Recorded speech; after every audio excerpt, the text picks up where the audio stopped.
السلام علیکم دوستانو. پښتنو په سوشل میډیا باندې مشهوره ښځه نیاشا چې د عادل شاه 007 مور ده او خاصو کې پیژني او د هغې یوه خرابه ویډیو په سوشل میډیا باندې ډېره زیاته سخته وایرل شوې ده. هر کوی خو یو بل ته په واتساپ او په مسنجر کې خو لیږي. د دغې ویډیو ټول حقیقت معلوم کړو، نو اوس غواړو چې دا ټول معلومات موږ خپلو مینوالو سره شریک کړو. عزتمنو سونیاشا په ډېر مودې نه په یوټیوب باندې ویډیوګانې کوي. تاسو کې د نظر بد شي یا چا سره سلانجه وي، نو خو د زړه د اخلاص هم ورته کنځلې هم کوي.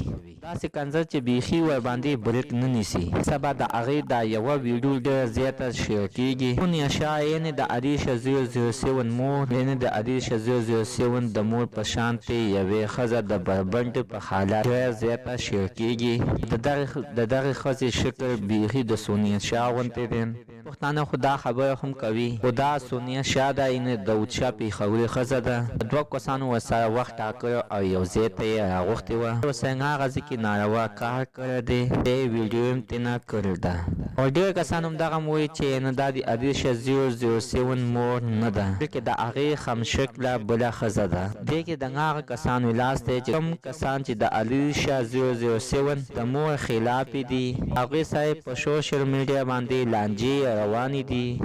د عادل شاه د مور کنځل خو په خپل ځای، خو چې په غور باندې چې وکتلی شي نو دا د عادل شاه 007 مور نه ده. ځکه عزتمنو کو دا رښتیا چاته د عادل شاه 007 مور وه، نو حتما د هغوی د دې ویډیو د دې وضاحت لازمي ورکړی. تر اوسه پورې د دې ویډیو څه وضاحت یې نه دی کړی او نه غواړي چې د دې په باره کې څه خبرې وکړي. داسې ښکاري چې دا ویډیو د بل چا ده، ځکه چې 100% شکل د عادل شاه د مور په شانتې نه دی.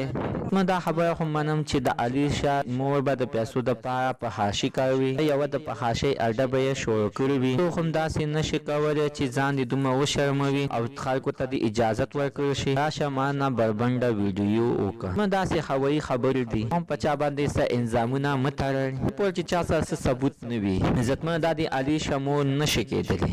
دا چې د یو شیز په باره کې مکمل معلومات نه لرئ نه شیر کوئ، ځکه چې خپله ګناه زیاتوئ. تفصیل مې ځکه ضروري وګڼلو چې سره شریکه کړم. عزتمنو چې فیسبوک واړوي نو دغه ویډیو ډېره زیاته شیر کېږي، هر څوک پرې خپل نظرونه شیر کوي. امید لرم چې تاسو به د دې ویډیو په حقیقت باندې پوه شوي وئ. دا ویډیو د سره لایک کړئ او زموږ همدا چینل د سره حتما سبسکرایب کړئ، خوا کې ورسره د ټلې نشان ووهئ. ښه یوه نوي معلوماتي ویډیو تاسو ته په اسانۍ باندې در ورسېږي.